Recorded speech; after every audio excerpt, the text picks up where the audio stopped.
अस्सलामु अलैकुम वरहमतुल्लाहि वबरकातुहू। मेरे दोस्तों, मैं उम्मीद करता हूँ आप लोग बहुत अच्छे से होंगे और दुआ करता हूँ अल्लाह तबारक व तआला आपकी तमाम परेशानियाँ दूर फरमाए। दोस्तों, आपको मालूम है रमज़ानुल मुबारक का आखिरी जुमा आ चुका है। मैं सबसे पहले तहे दिल से TS वर्ल्ड की जानिब से आपको जुमा के दिन की मुबारकबाद पेश करता हूँ, अलविदा की मुबारकबाद पेश करता हूँ। दोस्तों,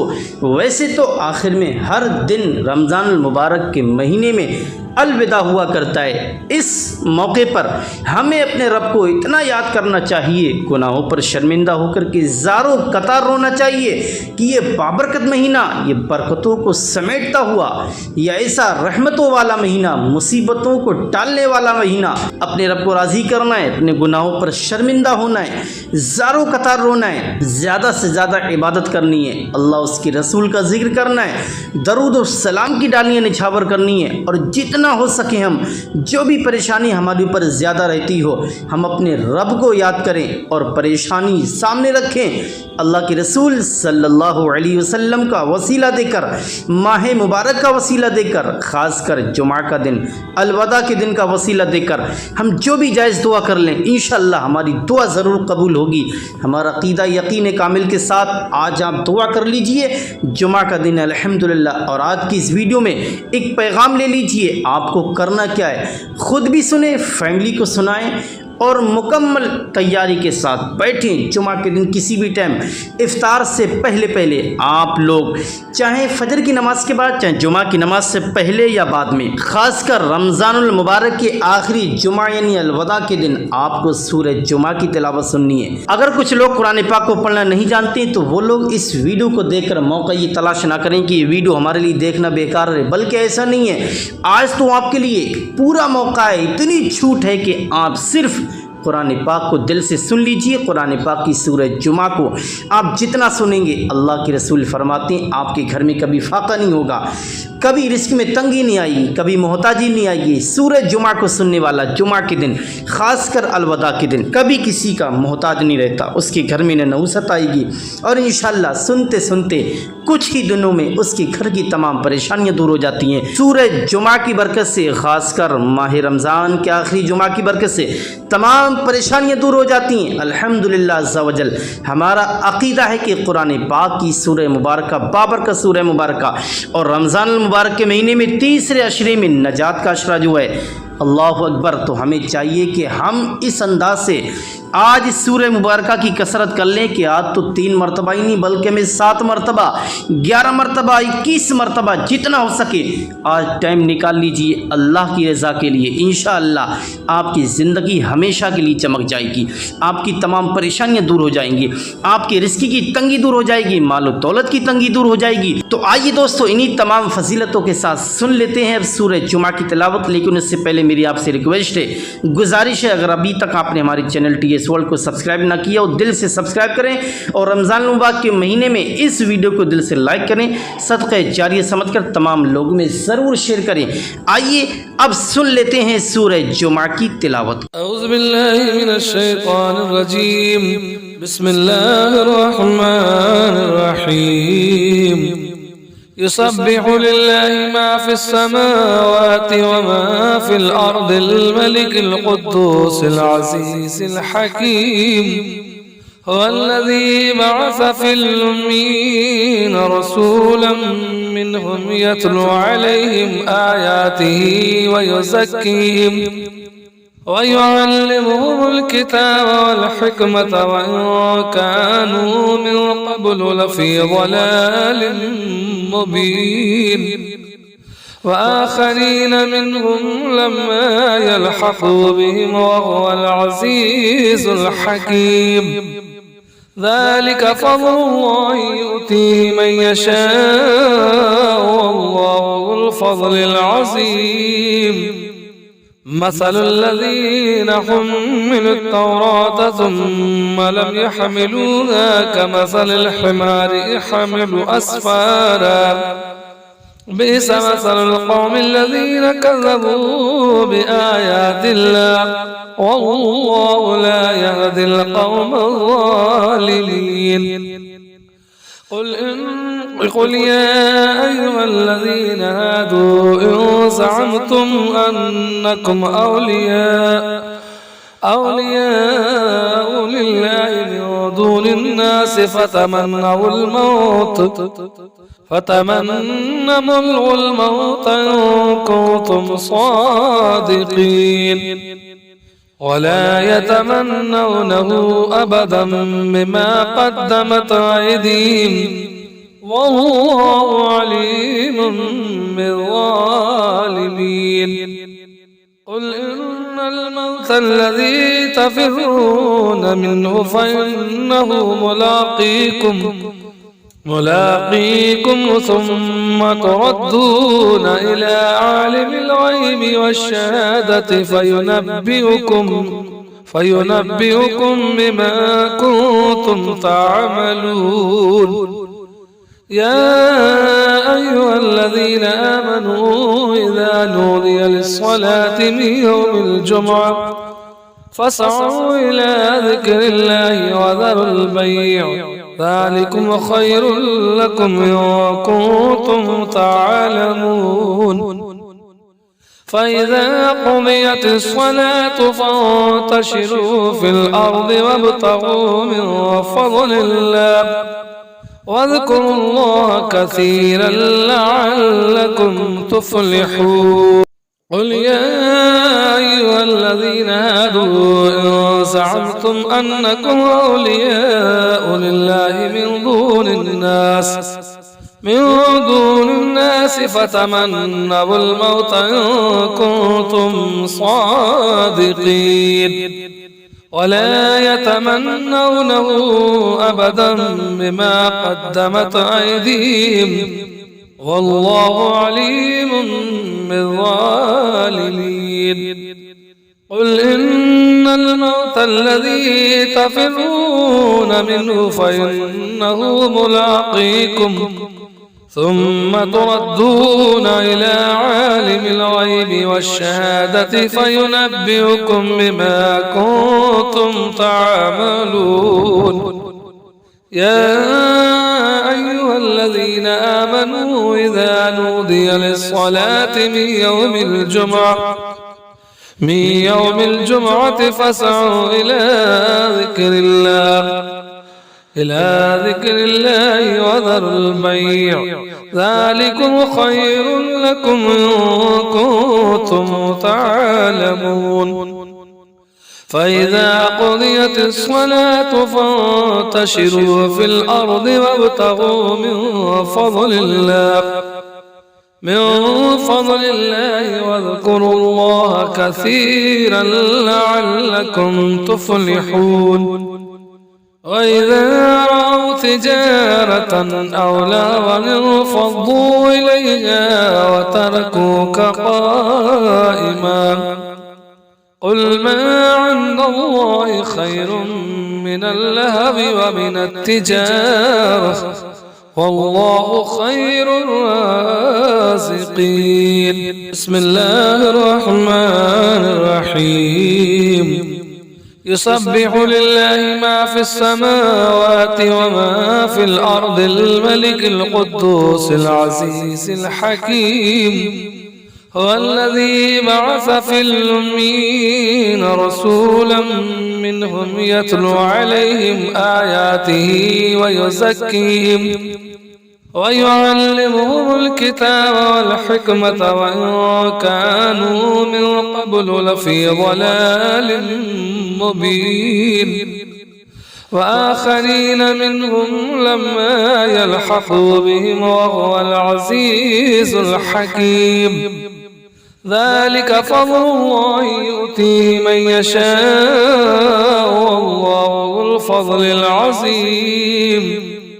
مثل الذين حملوا التوراة ثم لم يحملوها كمثل الحمار يحمل أسفارا بئس مثل القوم الذين كذبوا بآيات الله والله لا يهدي القوم الظالمين قل قل يا أيها الذين هادوا إن زعمتم أنكم أولياء لله من دون الناس فتمنوا الموت إن كنتم صادقين ولا يتمنونه أبدا بما قدمت أيديهم والله عليم بالظالمين قل إن الموت الذي تفرون منه فإنه ملاقيكم ثم تردون إلى عالم الغيب والشهادة فينبئكم بما كنتم تعملون يا أيها الذين آمنوا إذا نودي للصلاة من يوم الجمعة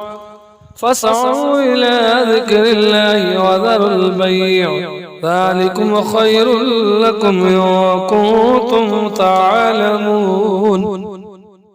فإذا قضيت الصلاة فانتشروا في الأرض وابتغوا من فضل الله واذكروا الله كثيرا لعلكم تفلحون قل يا أيها الذين هادوا إن زعمتم أنكم أولياء لله من دون الناس فتمنوا الموت إن كنتم صادقين ولا يتمنونه أبدا بما قدمت أيديهم والله عليم بالظالمين قل إن الموت الذي تفرون منه فإنه ملاقيكم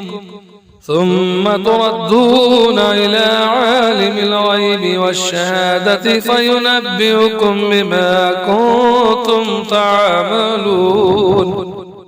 يا أيها الذين آمنوا إذا نودي للصلاة من يوم الجمعة فاسعوا إلى ذكر الله وذروا البيع ذلكم خير لكم إن كنتم تعلمون فإذا قضيت الصلاة فانتشروا في الأرض وابتغوا من فضل الله واذكروا الله كثيرا لعلكم تفلحون وإذا رأوا تجارة أو لهوا انفضوا إليها وتركوك قائما قل ما عند الله خير من اللهو ومن التجارة والله خير الرازقين بسم الله الرحمن الرحيم يسبح لله ما في السماوات وما في الأرض الملك القدوس العزيز الحكيم هو الذي بعث في الأمين رسولا منهم يتلو عليهم آياته ويزكيهم ويعلمهم الكتاب والحكمة وإن كانوا من قبل لفي ضلال مبين وآخرين منهم لما يلحقوا بهم وهو العزيز الحكيم ذلك فضل الله يؤتيه من يشاء والله ذو الفضل العظيم مثل الذين حملوا التوراة ثم لم يحملوها كمثل الحمار يحمل أسفارا بئس مثل القوم الذين كذبوا بآيات الله والله لا يهدي القوم الظالمين قل يا أيها الذين هادوا إن زعمتم أنكم أولياء لله من دون الناس فتمنوا الموت إن كنتم صادقين ولا يتمنونه أبدا بما قدمت أيديهم والله عليم بالظالمين. قل إن الموت الذي تفرون منه فإنه ملاقيكم ثم تردون إلى عالم الغيب والشهادة فينبئكم بما كنتم تعملون. يا أيها الذين آمنوا إذا نودي للصلاة من يوم الجمعة فاسعوا إلى ذكر الله وذروا البيع ذلكم خير لكم إن كنتم تعلمون. فإذا قضيت الصلاة فانتشروا في الأرض وابتغوا من فضل الله واذكروا الله كثيرا لعلكم تفلحون. قل يا أيها الذين هادوا إن زعمتم أنكم أولياء لله من دون الناس فتمنوا الموت إن كنتم صادقين ولا يتمنونه أبدا بما قدمت أيديهم والله عليم بالظالمين. قل إن الموت الذي تفرون منه فإنه ملاقيكم ثم تردون إلى عالم الغيب والشهادة فينبئكم بما كنتم تعملون. يا أيها الذين آمنوا إذا نودي للصلاة من يوم الجمعة فاسعوا إلى ذكر الله وذروا البيع ذلكم خير لكم إن كنتم تعلمون. فإذا قضيت الصلاة فانتشروا في الأرض وابتغوا من فضل الله واذكروا الله كثيرا لعلكم تفلحون. وإذا رأوا تجارة أو لهوا انفضوا إليها وتركوك قائما قل ما عند الله خير من اللهو ومن التجارة والله خير الرازقين. صدق الله العظيم.